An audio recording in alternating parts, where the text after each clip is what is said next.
Hey everybody, it's Barry here, hanging out with my co-host Bobby. We're here to chat about caregiving, tech, and some of the little things that make life easier, or at least a little more interesting. Today's episode's packed with good stuff. Bobby's going to share how Assistive Access is making a big difference for his father-in-law and how you can set it up too. We'll tackle some tech headaches like cameras, needing solid Wi-Fi, and why upgrading to Wi-Fi 6 or 7 could save you a lot of trouble. And a listener reminded me I totally forgot to finish a story about internet-connected thermostats a few episodes ago. So don't worry, I'm finally going to spill the details on that. And we've also got a tech fails segment featuring iPhone updates and tricky lamp timers, and I'll dive into some real talk about stress and why it's hard to unwind. Plus, there's a bonus episode coming to help you reset and relax, so stay tuned for that. So grab your drink, get comfy, and let's get started.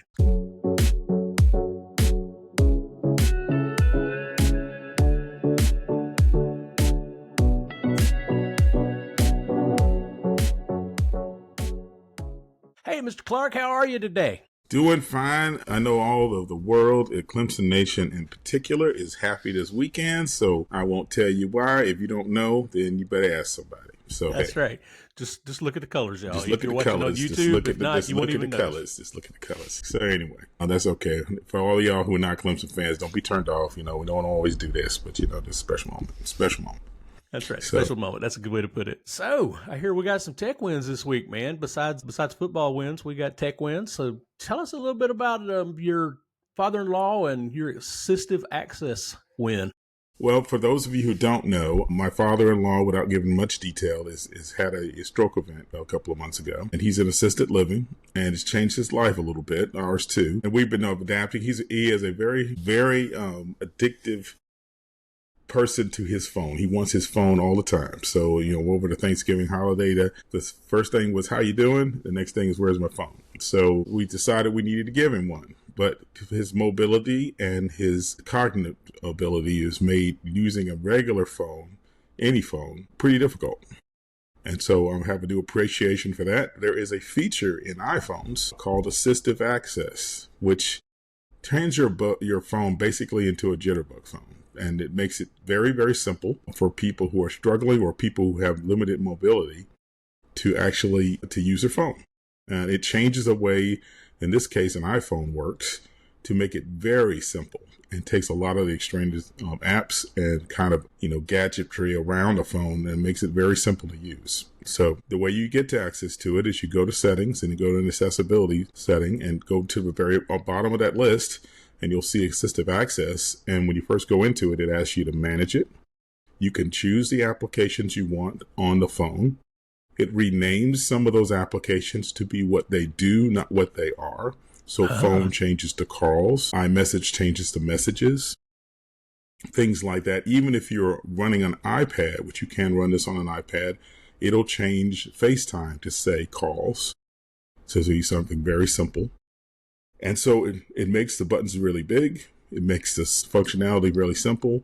And it's been a wonderful way for my dad to get reintroduced back to the phone without having to struggle on where things are, where they're located. And this is not a knock on Android or iPhone. Those phones have developed into something that's a lot more complicated than they need to be for people who are struggling, like my father-in-law is. And so we ran this on it. We did a couple of things that made it really cool to use for him. You can add music to this phone. So the music app is very simplified. If you want Christmas music to be on it, you choose a Christmas list and that's it. That's all there's to it. Nice. If you want to simplify his life on who calls him, you can put in his contact information from people he knows and put the nicknames in. And instead of saying, 803 something something, it will say, hey, Jennifer's calling, or it'll say, hey, Bobby's calling, or cousin Luke, and whatever. And so those kinds of simplistic messages and the way the phone works, big buttons for going back to the features, no slide to lock in. You tap on the phone because they figure people who are having this kind of mobility would have trouble with a slide move. Gotcha. So things like that make this mode really ideal for him. Eventually we hope he will get back to whatever he likes to use, but it makes it really honest and simple for him to use at this moment. And he loves it. He's calling people now. He's receiving calls. He's taking phone messages and all those wonderful things. And he's not, frustrated by the fact that he has to remember what to get phones or what it does or how it works.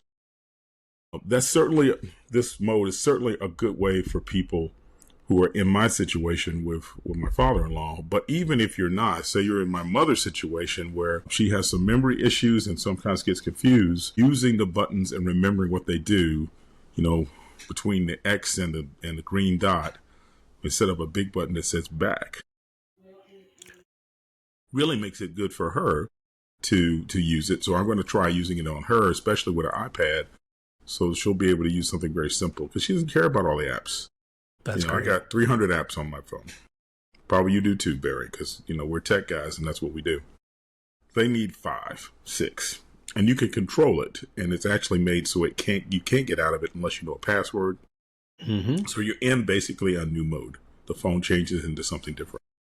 So it really turns what we call a phone back into a phone again. Yes. Yeah. I mean, I love what our technology can do for us, but sometimes I think it's lost. It's not being a phone, and calling it a phone anymore doesn't really make a lot of sense. I think it's grown way past its phone roots, and sometimes people just need a phone. Really, they just need to communicate with people. They don't need to. In this mode for my father-in-law, he needs something simple, and it has the added benefit that both of my sister-in-law and my wife are using this really to control what he can do, so they can get into his iCloud account and put his contacts in. They don't have to be on the phone. Nice. So there's some really nice features that go with that make it look nice. Seems like I've read that it lets you control what contacts are seen. You can have it where only people in your contacts call you. Isn't that right? Yep. And vice versa. You can decide whether or not you want to call about that in or not. An earlier podcast that there's a feature on iPhones and on Androids that says if they're not in the contact list, they go back to voicemail. So only the people we have in his list can get through, and everything else gets a voicemail, which we can check and say, oh, we missed that person. We can add them to the list. And so the next time we call it. Cool. And it seems like I remember something too about the, like a lot of the standard Apple apps, they've made up where it's friendly to this mode, but you still might have some other apps that don't really know about this mode, but they still work too, don't they? They still work. Yes. They're put into frames and things. So like you could do Hulu. Okay. Right? You bring up Hulu still has the same options on it, but it puts underneath it things like going back. So instead of having the normal arrow to go back, which might be in the corner and really small, this one's really big at the bottom. My mother doesn't really care how big the screen is. As a matter of fact, she wants to know where the controls are more than anything else. Yeah. So it makes Hulu a much easier app for her to work with. Cool. She doesn't have to hit on things for hidden features. They're sort of there. Yeah. The concept of things like controls disappearing until you need them seems to be a little bit of a foreign concept to somebody who grew up on feature phone. It harms a person with accessibility issues because they don't know what's there. Or having to do something interesting swipe or touch just to see what the controls are. Yeah, for sure. What I see is this has actually been in iPhone since iPhone OS 17. And it's now integrated into the iPad OS. I can see more and more applications putting some features in this. So as things get better and better, as we go from 18 to 19, I bet there'll be more applications with better features and adaptability to this. And so it's really cool to do this, especially if you're trying to help your elder through whatever technology woes we need to get through. This mode can really be helpful. That's awesome. And that's something I like that a lot of these big companies are doing, is paying a whole lot more attention to accessibility in all kinds of ways, whether it be physical or cognitive or whatever. So that's cool. That's very cool. Couple of tips. Make sure that if there is a feature to turn on the speaker when it comes on, and make sure you turn that on. There's a hidden feature inside of it. Each of the applications does have some accessibility access features, so you might want to go on an app and look and see what it can do. Maybe it does something like always make the back button visible. Something like that. So make sure you tweak into that. This does not work with standby mode. So my hope is that one featured one day, that it will work with standby mode, but you can probably get apps that mimic standby mode that will work, and you can put them in. Remind our listeners what standby mode is. Standby mode is when you put a phone on a little stand, it goes into its charge mode, and it brings up a clock or temperature or something like that. It's a really cool feature that came in, I think, with version 18. But it won't work in assistive mode. I gotcha. You can get an app. I use a couple of apps like Alarm Clock, which brings up a mode like that. Or you can use something called Big Clock that I found on the App Store that gives you kind of a view of a clock in different ways. And I got a demonstration for that for the viewers who are out here. I can make that happen. So it does things like this. Ah, cool. And for our listeners, just listening, it's great big numbers on the screen. I mean, massive.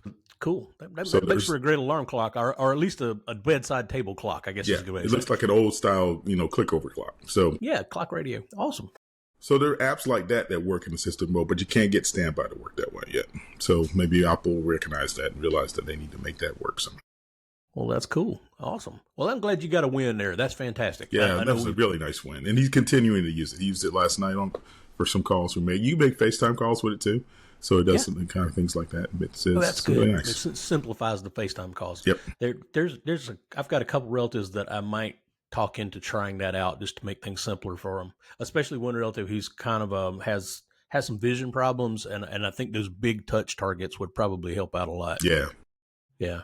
Cool. So that's great. So I'm hoping that some of our listeners out there might get a chance to use this if it's a good use case for them, and we'll see how it goes. And we'd love to hear any feedback and any questions that you have about assistive access, and we'll see where we go from there. So moving on, I think you had some information you wanted to talk to us about cameras and setting up remote cameras at, say, maybe older relatives' houses to kind of help them out. Tell me what you got going on there. So my mother is in a situation where me seeing her and knowing she's okay really helps her and me. So when she calls me and she needs to be reassured, I can do things like say, there's nobody at the door. There's nobody else in the house. The alarm's on, Mom, that kind of thing. So, those things help her. And she knows that in her recessive mind of the way things are, that if her son says it's okay, that maybe it's okay. So in order to do that, we recently set up several cameras. Now, I'm actually running ADT, and this is not commercial for them. They have not given us money yet. So, this is just a casual mention that that's what I use. And they use Nest cameras, Google Nest. We have several of them in the house. Each one of them, though, requires a certain amount of bandwidth in order to work properly. So Nest cameras take pictures, and they store those pictures in a central hub on the internet. If you don't have enough bandwidth to do that, they don't perform right. You can't connect to them. They can't record things. And so one of the things you really need to do if you set up a camera like this is make sure that your home internet is robust enough to handle the camera's needs. Gotcha. So at first what happened, because my mother is not a big computer user, having a lot of bandwidth for her didn't make sense at first. But now that we have these cameras, you have to make sure that bandwidth matches the need of the camera. So we have 5 cameras in the house, which is considered a small network, 3 to 5. And each one of those cameras, depending on what they're set for, you can do 720p, which is 720 pictures per minute. That's a small version of a camera, and it only requires about 1.2 megabits of bandwidth. Gotcha.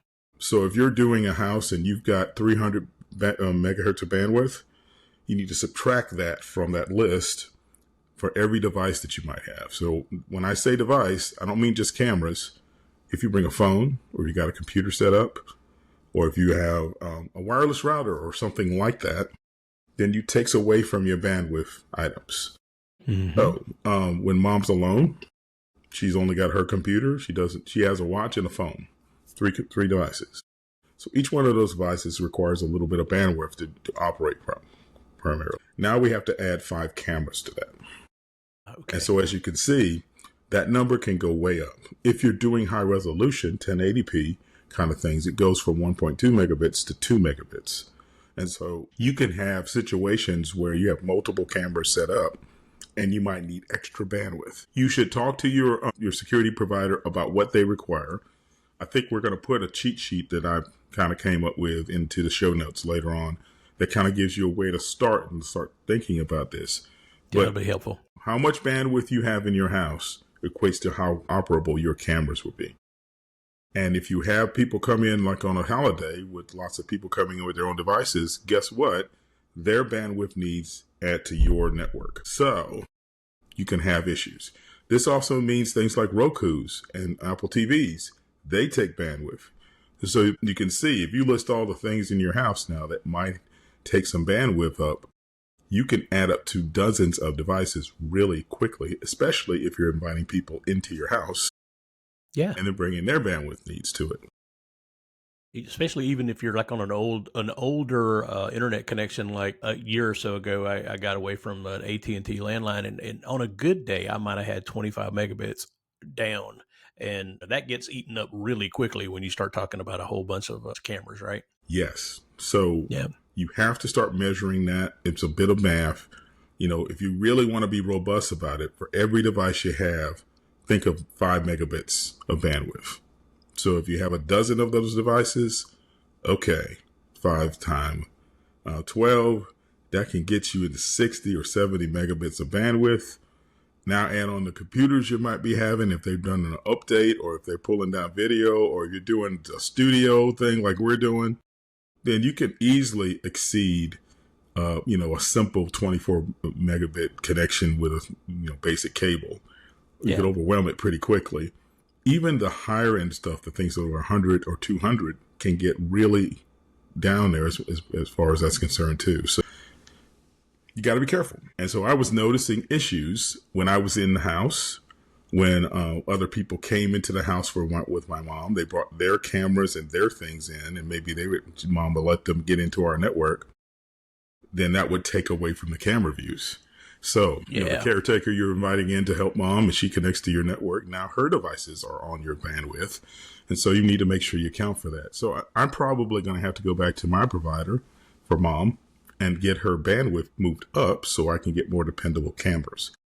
That's really important. Most of these cameras are done wirelessly now. And so you're not just connected to the internet connection you have to your home. Because they're wireless, they're using wireless bandwidth and restrictions and capacity in it. And so if you're on Wi-Fi 5, you probably can overwhelm your network with just 5 or 6 different devices. But if you're on Wi-Fi 6, that limit goes from 5 or 6 devices to, say, 30 or 40 devices of robust connectivity. So most people are on Wi-Fi 5 and will see issues like this. So you need to change your Wi-Fi standard too. Everybody should be moving to Wi-Fi 6.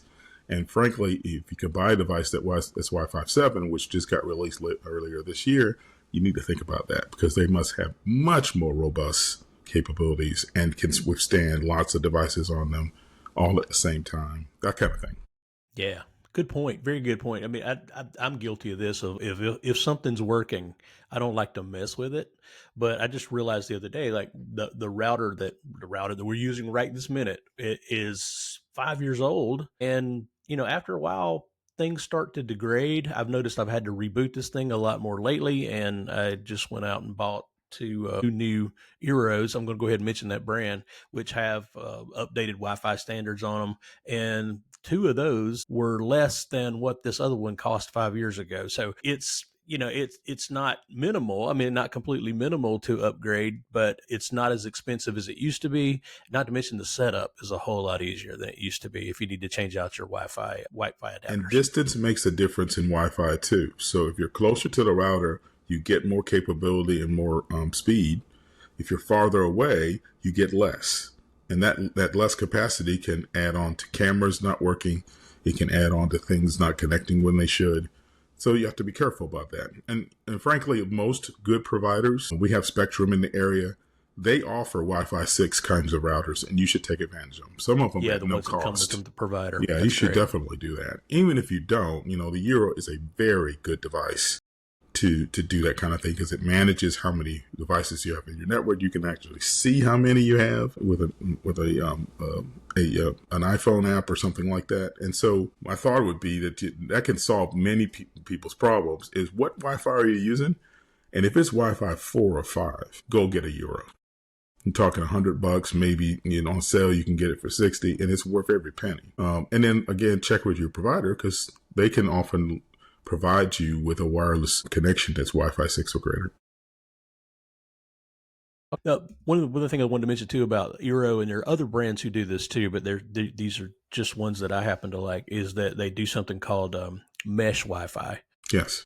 They usually, I guess traditionally, you had a Wi-Fi access point in your house that was attached to either the modem that came in from the provider, or maybe maybe it was part of the router that came from your provider, and it was one place in your house. And like Bobby said, the things where you're close to that access point did great, but things where you were farther away, like devices that you had that were maybe on the far end of the house or something, maybe didn't get quite as much speed or weren't as stable. What Eero has tried to do is made something called a mesh network, where you can have these little repeaters that you put throughout your house that will extend that signal further out through your house or your property or wherever you're trying to do this. And they made them where they're expandable. You can work just fine with one Eero, just like a regular Wi-Fi access point. But if you buy more and place them where the app tells you to place them, then you can extend your network way across in a whole lot better.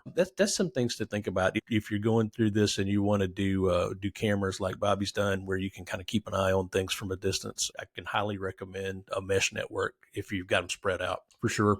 Yeah, and then in places where you have houses that have multiple levels, houses that are longer, maybe than the typical 400 to 500 feet that you might see with a router than a circular kind of coverage, you need to consider that. Those things can improve performance and make it much easier for you to get consistent capability and bandwidth throughout your house. And so if you haven't done that, I think there are even apps that will tell you where the gaps are. You can actually see them when you go around and notice that your Wi-Fi is not as powerful as, but there are apps that would actually document it and give you suggestions of what you can do about that kind of stuff. There you go. So, like Tom Cruise said in Risky Business, if you have the means, I highly recommend it. Yep. Oh, good deal, man. Well, that's great. So two good wins there, and lots of good advice about cameras and bandwidth issues and Wi-Fi all around. I want to talk about a win I had this week. Cool. You in? Okay. So I think last time we were together, we talked a little bit about that there was a new feature for iOS 18 called screen sharing in FaceTime. Yeah. I actually got a chance to use it, and it saved me a ton of time.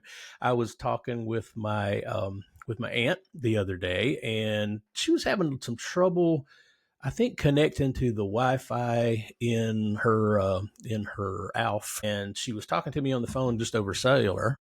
And I said, well, let me take a look at things. She said, what do you mean? I said, well, hang with me here for a second. I'm going to put you on FaceTime. So I gave her, I hit the FaceTime button, and, she picked it up and I could see her face. And I said, okay, in a second, you're going to see some messages on the screen, and I want you to just reply to them. Tell me what they say, and I'll tell you what to do. So I hit screen sharing, and there is an option there about either sharing my screen or requesting access to see her screen.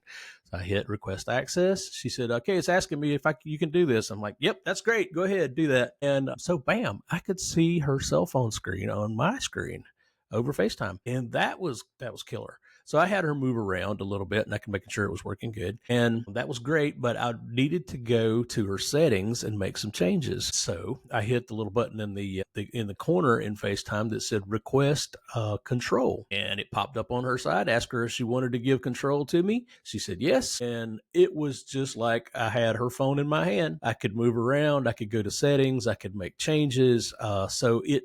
She literally lives an hour and 15 minutes away from me. So just being able to give her a call, go into settings, make a quick change for her, literally saved me at least 3 hours, probably more. Time to go up there and do that by hand, not to mention scheduling it and working around everything else that's going on. So My goodness, we've been waiting way too long for this, and to finally see it in action has been fantastic, I gotta say. Yeah, we can do this on a Mac. You've been able to do it on a Mac for a while. And when I discovered this was life changing too. Because I don't know if any of our callers or have done this before, you will have a aha, yeah, I've done that moment when you're on your phone with your loved one and you don't know what they're looking at, and you have to ask them to describe what they see, what they're doing, what they're looking at, where they're looking at. It can change a simple thing like, I know, hanging up the phone can take an extra 5 minutes because you're trying to tell them it's the red button that says leave. It's the red button that says, oh, hang up. Instead of just saying, hey, you're in the wrong place on the other side, over here.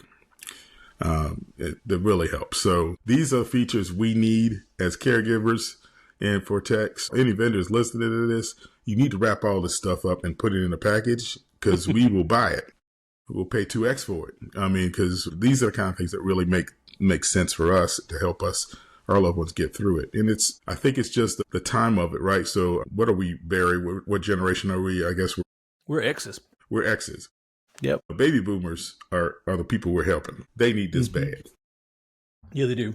Yeah, so they do. Definitely we use those kind of products. And there are a variety of products. I think we talked about a few of them before on the Mac side of the house. Now that has come to iPhone and iOS, wonderful. Yeah. What you said about trying to imagine their screen just cracked me up. I can remember my wife laughing at me one time because I was on the phone with my dad and he was trying to explain something that was going on his phone. And I'm sitting here in my chair. I have my eyes closed and I'm in this kind of, monk mode, trying to visualize in my mind what his screen looks like. What his screen looks like. What color is that button? Jeez. Asking him questions about to tell me how to do it and just imagining what's going on. It's like, yeah, this is too much. If anybody does this for a while, things like, hey, the left-hand corner in the top side next to the green button, you get this, you just rattles those off.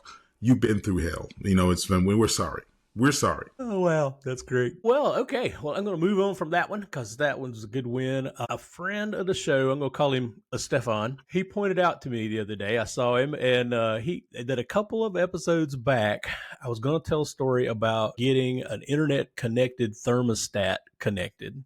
And I got distracted during the conversation and we went off on a different tangent altogether. And apparently I never got back to it.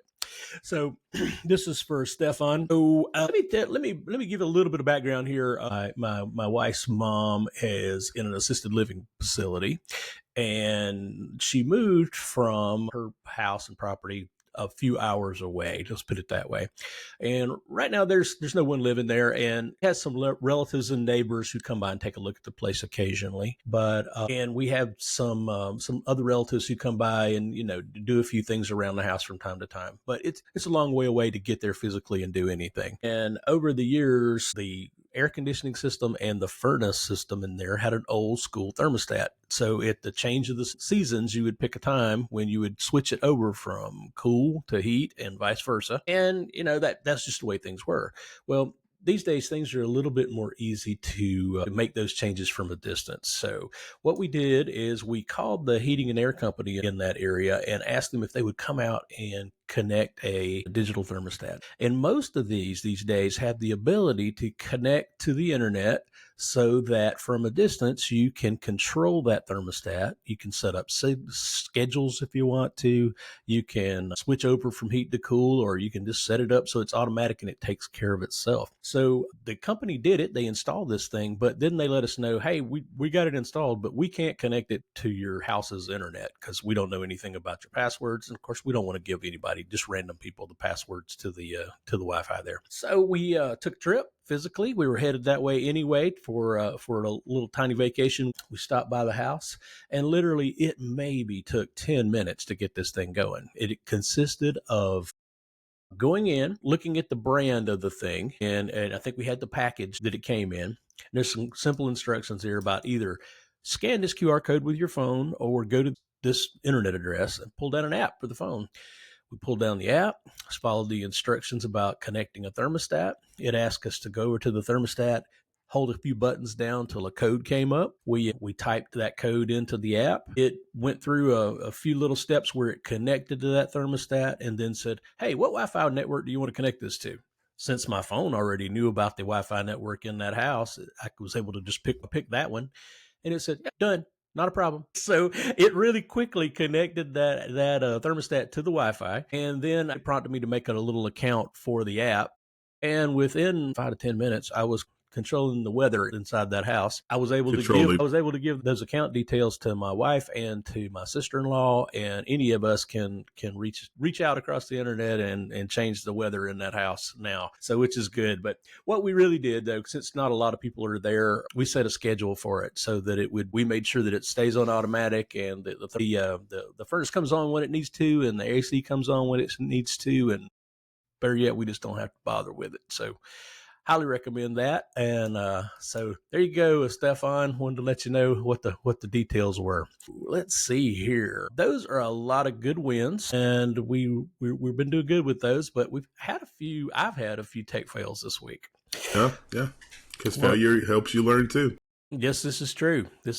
So I've got two small ones, and you may have some to add to this. So big automatic updates are jarring. Now, I can't say that upgrading to iOS 18 is a fail, because there's so many really cool features that have come along, and helpful features. But I got this phone call the other day, and it was my aunt calling. She said, Barry, something just was really odd with my phone the other day. I put it on the charger, and I woke up, and I picked it up that next morning, and there were all these crazy languages on the screen. It took me aback for just a second. Tell me what it was doing. Well, it was saying hello, and then it was saying bienvenido, and it was saying, dobre bien. It was doing a whole bunch of different things, and I was like, oh, okay, I know what's going on. So if you're not an iPhone person, and if you are, you probably already seen this, but on major updates, usually, when it updates the operating system, it will come up to the hello screen. It's kind of a famous thing with Apple. It says hello, and it takes the time to go and print out the word hello in about 15 or 20 different languages, and it just kind of what goes through that. Nothing special. You open the phone up like you normally would. You maybe have to hit a continue button or something, but that's it. So, but it really freaked my aunt out. She looked at it. She's like, I don't know if I've been hacked. What's going on? It's kind of crazy. So she went and found one of the tech people in her assisted living facility and said, what is going on with my phone? And the person smiled and, opened it up, hit continue, and let it go. So wasn't really a big deal, but it's something that I think if you're into tech, you don't think about. If you have relatives or elderly loved ones who are not into that and don't understand what's going on, it can be really jarring, and I understand it. All of a sudden there's weird stuff on my phone that I don't understand. Yeah, this brings me back to a kind of a policy I have in my own life. So I know I'm the tech guy in my family. That I've got, my wife and my sister are equally capable in lots of ways, but they're all going to look at me and go, is this safe to do? So I need to have a device or a set of a practice where I try to updates to see what they're like and sort of figure out what to expect. So for my mom, I don't want her ever to have to go something and click on something cold and figure out if it works. Mm-hmm. So I make a plan every so often. Okay, I'm going to check to see if she has updates. I'm going to see what they do. I'm going to try them before she tries them, and kind of give her, okay, this is going to happen. Don't worry about it. It's okay. And so there are ways for you to do that. Now, there are actually ways that companies do that in places where they prevent people from going to the next update until they approve it. I'm not saying you're trying to do that, but you do need to be aware.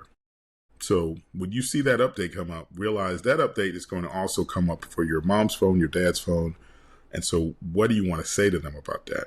So not saying you have to be early adopter, but you certainly can't wait for months for this to happen. You have to plan for this to happen, and you want to do it deliberately. Stay ahead of the game, really. Take deliberate steps instead of being accidentally put in a situation where you're 300 miles away and you don't know what happened because of an update. Yeah. It's one of the reasons why I choose things like Apple, because they normally are pretty sound about that. Mm-hmm. I've heard some nightmare stories about other phones and other OSs that have issues with phone updates or maybe never get them.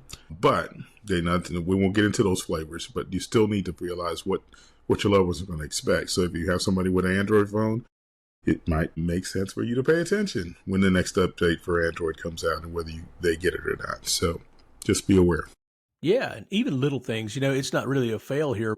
with big upgrades, there's still some unexpected things that you might not even catch, or it might be so normal for you that you don't even think about it as being a problem for them. One that hit me with my dad, I was up to see him the other day, and the last time I was up there, I had upgraded him to iOS 18 while I was there and made sure everything was cool.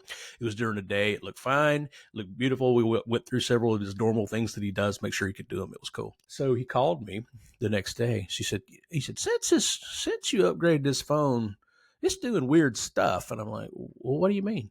Well, my icons, they're not the same color. They're all black. They're all black. I don't understand. Dark mode. So one of the things that happened when I upgraded my dad is there's a switch on the display settings that lets you decide whether or not you want to go into dark mode in the evening to kind of save your eyesight, so it didn't blind you in a dim house or if you're outside. And it's something that I don't think it was ever turned on his phone before, but the upgrade to iOS 18 set that automatically for him. So finally saw what it was the other day when I was up there. I was like, okay, I get it now. I see what's going on. So take me 2 seconds to flip it around to say stay in light mode all the time, because that's what he's used to. But little things to look out for like that. There's still going to be odd things. And now that you can kind of check on it from a distance without having to go over there, that's very helpful. That can really help. And yeah, so you got to be careful with any change for my mom. It's a huge change for her because of what her situation is, but also just baby boomers don't like that kind of change. They want it to be simple and unchanging, and answering the phone is the same way you answer the phone from the time we were little to the time we are now. So the smartphone's nice because it has an adaptability to change to your scenario and settings. But that change is jarring for some people, so you just have to watch that. And I don't know if it's a thing with all boomers or not, but the boomers in my family who are having these kind of tech issues, are prone to hyperbole. Yes. They make the change much bigger than it really is. It is. This thing's doing crazy things. It's going crazy. What do you mean by crazy? Well, all my icons are darker than they used to be. Okay. That's crazy. That's crazy. So it might not be as big a problem as it seems, but could be just my relatives. I don't know. Just one of those things. It's one of the simple things you got to just. Yep. So on a non-electronic technology bent, I had another fail this week. Mechanical timers. You ever dealt with the mechanical timers for like turning on lamps and stuff like that when you're out of the house or when you're away? Yeah, I have some history of that. So go on. I'm curious to what you ran into. So if you don't know what they are, they're these little timers that you can buy. The technology in them is very old, but you can pick them up for $10 or less usually.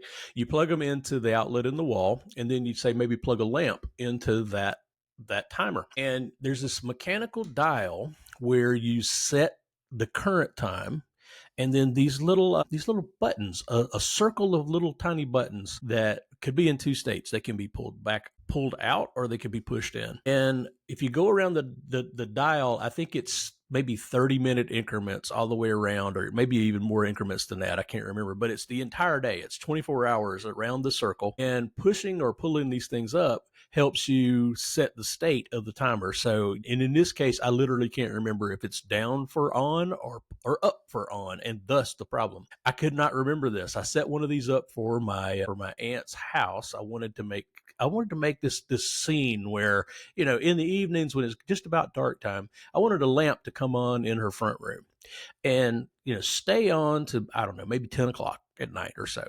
Then roughly around the same time that thing goes off, or maybe a little bit before, I want another lamp to pop on in her bedroom. So maybe it looks like she's in there reading or something. So, and then it stays on for a few hours and then goes off. So wanted that to happen every day. These little mechanical timers flummoxed me. I had the hardest time figuring out, even from the instructions, which were teeny-tiny and not very straightforward. I had the hardest time figuring out which part of the dial had to do with the daytime, what part of the dial had to do with the nighttime, whether or not pushing the things in meant that the switch was on, or pulling them out meant the switch was on. I thought I had it all right, and I get a call like a week later from a neighbor who says, there's lights coming on in your aunt's house like at 2 a.m. And I'm like, surely I got that right, but apparently not. So those things kind of beat me down. I need to pay more attention, obviously, but some of these things can be a little bit more complicated than you think. And Yeah. it seems like such a simple thing. And you can overdo it, Yep. Yeah, you can. It's true. Yeah. Lights on 2 o'clock in the morning. Nah, probably not a good idea. Maybe even, so my mom gets upset with the alarm telling her that it's on or off, and it's like people talking to her out of nowhere. So if I turn it on remotely, I have to call her first and say, "Hey, I'm getting ready to do this." There's going to be a voice in your house. There's going to be a voice commanding from somewhere that says things like "alarm on" and "ready to arm," something like that. So you have to be aware that people live in your space, and sometimes complicated is not always the right answer. Sometimes it's just simple. Yeah, sometimes it is. You got any more? You got any fails for this week? You're making me think of some things off the top of my head. I know one of the things that I've actually been thinking about in some ways is how to mimic things. And I'm not in my house, you do think about, well, okay, how do I make people think that somebody's here and think twice about this? So which light in the house do you leave on? Or do you have something that can mimic a TV being on? So there's actually a device I think that was out there. I'll have to find and put it in the show notes. That is a device you plug in, and it does multi-lights, and it gives the appearance that a television is on. Mm-hmm. So you can do a lot of stuff like that. So, but I think the thing that's the most important is, from a tech point of view, is making sure you have your neighbors' phone numbers and cell numbers so that you can text them and they can text you when they see things. And that's the simplest things. So the package that arrives and you're out on a 7-day vacation and you want to avoid porch pirates, you can text your neighbor and say, "Hey, can you mind just putting that in another place?" So I would encourage people that look for the simple answers. Yeah, most of the time, sure. They're way better than a complicated device anyway. That's good advice. Good advice. Because I have way overcomplicated a lot of things with things like home automation assistants and having Alexa do things for me. And you're right. Simple is better. Simple is better, for sure. And there are a lot of hidden features on some devices that you kind of need to know. Like my HomePod will listen in if you want. If it hears a strange noise like an alarm, it'll let you know. And you should take advantage of that. Your Alexa device can do an intercom, so explore those kind of options because they can solve things that aren't out there. And instead of spending a lot of money on stuff that probably complicates your life, it'll work. But now you add another bandwidth to your house, another complication to your life, another, is this dip switch up or down for yes or no? So... And two, even if you want to go complicated like that, go slowly. Go easy. Go easy. Don't go all in at the beginning, because you might decide that it's not for you. And one thing I always like to tell people too is, like, if you're going to set up complicated things, you better make sure somebody else besides you knows how to deal with it. I think you've talked about that before. Yeah. Documenting your administrative life is important. Yeah. Telling people how to do that, including others in that too. Yeah, for sure. So it was really important that my wife know how to set up assistive access. That it's not just me. So she's making her own decisions, and I learned a lot from what she was doing. So include your people in this. So yeah, for sure. Okay, well, I've got one last thing I want to talk about for today. And this is not tech related at all. This is more about your brain and your body and your emotions and those kinds of things. We try to cover the gamut here, and this is something different. So I was at dinner the other night with some friends, and my friend Ellen, I think we mentioned her early on, I think in the first couple of episodes. Ellen mentioned to me that she's having some trouble letting things go. She's had trouble with working through her parents being in assisted living. One of her parents passed away not too long ago, and she has a lot of trouble relaxing and sleeping. And it reminded me of something that my therapist taught me, actually. So I've said this before in other episodes, but I'm going to go through it again and give you a pointer to some specific advice here. So when you are under stress constantly for a long time, your body and your brain start to think that this is normal.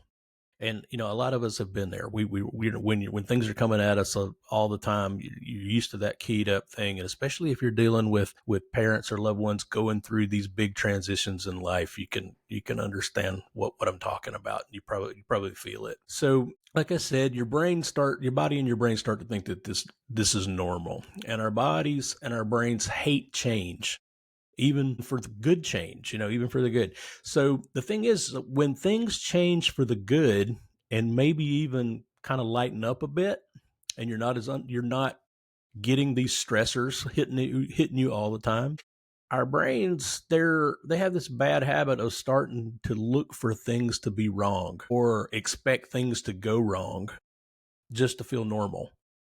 It's kind of weird, isn't it? It's trying to get back to stasis, I guess. So my therapist gave me a progressive muscle relaxation exercise to do to kind of help reset the expectation of what normal is.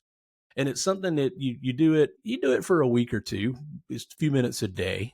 But I can attest that it does work. It's one of those things that, takes a few minutes. It's kind of doing something for yourself, and it might be something good for our listeners. So it's more than we can put in the podcast here today, but I'm going to do a couple things. I'm going to put a link in the show notes to some written instructions on how you can do it yourself. And hopefully, a few hours after this episode is published, I'm going to publish a special episode that is me guiding you through that technique. Just wanted to make it a special episode so that you could save it if you need to. You could keep it on your phone, and then when you need to do the exercise, you can just listen to my voice telling you how to do it. So I think hopefully that'll be something that some folks can get some use out of, and it might help you get to reset that normal for your body and your brain. So keep a lookout for that special episode. Yeah, I agree with the idea that your body can start to look for patterns. And when you start not seeing those patterns, sometimes that causes anxiety. So I highly recommend that you find something, if you don't do what Barry's asking you to do, find something that resets your equilibrium to a point where you can know what relax is. So yeah, it's really important to do that. So it's a good thing. It's a good thing for sure. Well, I think that's all I've got for today. You got anything else? I got this one thing. Now, if you like what you heard, if you like the conversation that we've had, then you should reward us. Give us a rating, a high rating, so that others will know what you like. And then go ahead and subscribe to that so you can get our downloads from podcasts from whether you like it, your favorite podcaster alike. That really helps us spread the word about our show. We want the community to grow, and the community gives answers. We have an email address that you can send stuff to, that you can look in our show notes to do that. And go ahead and subscribe, give us a rating. Make sure you let us know what we're doing right and what we're doing wrong. Yeah. And pick one friend that you think could use it and shoot them a link to the show. Absolutely. That'd be awesome. Okay, everybody. Well, thank you for being with us here for episode 8 of Care Tech and Tips, and we'll be back in a couple of weeks. Take care. Hopefully, I guess we're close to the new year. We're getting there. That's right. Yeah. That's right. All right. Take care, everybody. Bye-bye.